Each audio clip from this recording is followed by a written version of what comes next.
Hey guys, so I made a video a week or two ago about my upcoming gastric bypass and wanted to kind of update you guys a little bit on where I am with that, kind of mentally, emotionally, where I stand in the process. So today is Saturday, October 30th, and my surgery is scheduled for November 3rd, so 4 or 5 days away now.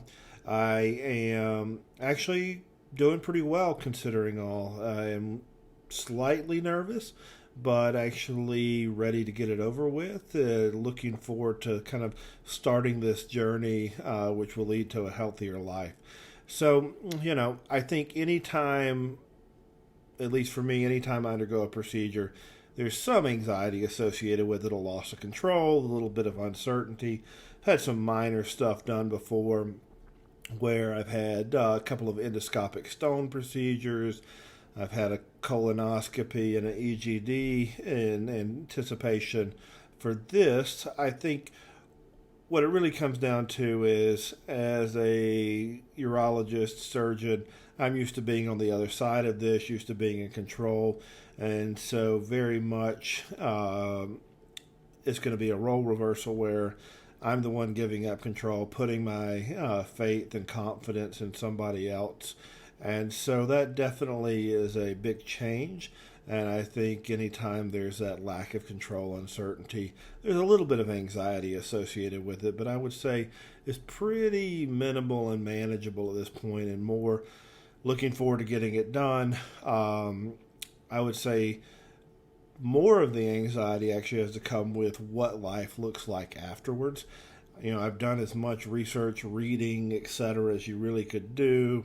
Probably way more than average, and then I've gone into journal articles, really gotten pretty granular on some of the details. But there's certain things in life, until you've experienced them firsthand, you just don't know. And so I know there will be surprises. There will be things I didn't anticipate, and things that I didn't anticipate that will be hard.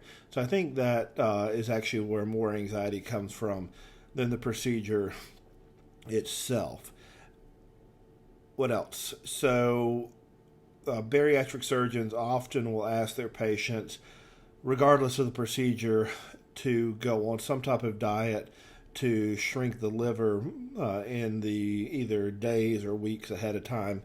Different surgeons, their protocols differ, and how long they want somebody on those protocols will differ. But the bottom line is the liver kind of flops over the stomach inside the abdominal cavity. If it is really in the way and it's hard to kind of lift and retract, that can lead to some technical challenges, and in theory could lead to being unable to do the case. Although for most folks I talk to, it's usually just a little bit more of a struggle. It's not necessarily that you wouldn't be able to get it done. So the liver, one of the main things it stores is glycogen, which is a form of a carbohydrate. So the diet in the weeks ahead of time is a very low carbohydrate, low fat diet where you're burning those things off and making the liver smaller as opposed to storing new. And so they've been having a lot of these protein shakes, a lot of clear liquids, non-sugar jello, and a little bit of deli meat, but nothing really substantial. And frankly, it does suck. I'm not going to be dishonest. This is one of the more unpleasant parts of the process for me. Ahead of surgery, I've made a lot of behavior changes, anticipating that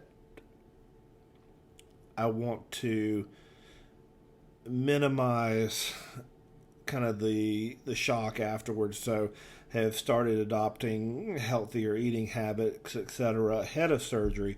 But that being said, this is way more drastic than what I've been doing, and so I've definitely felt physically different. Have been very hungry at times, but I've overall found this doable.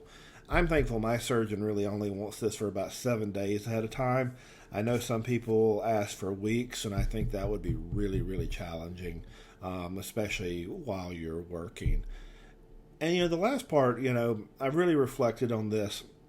Whenever you go through difficult life experiences, it usually leads to increased empathy and making you a better person.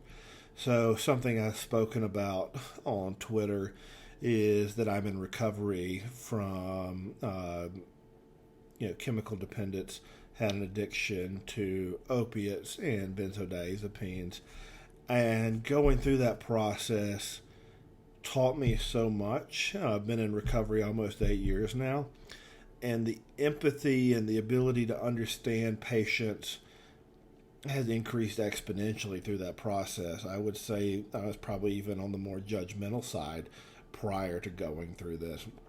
And so now I kind of can spot things, can be more understanding, and it really has made me a better doctor.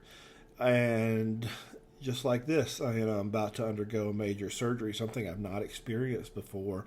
So I know that this will, in addition to making me healthier and improving my quality of life, will make me a more empathetic person, will make me understand my patients and their fears, concerns when they're the one putting their faith and trust in me.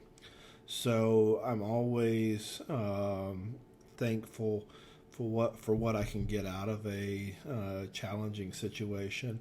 Not that this is necessarily a challenging situation, but I think it's something that will teach me a lot, and am thankful for how it will make me a better physician in the long run.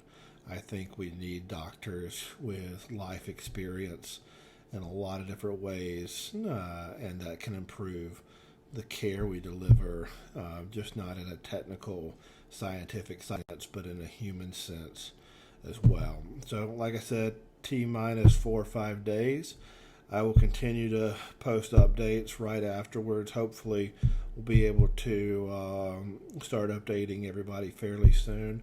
But really looking forward to this journey, and just wanted to check in one last time before next Wednesday. So, thank you guys.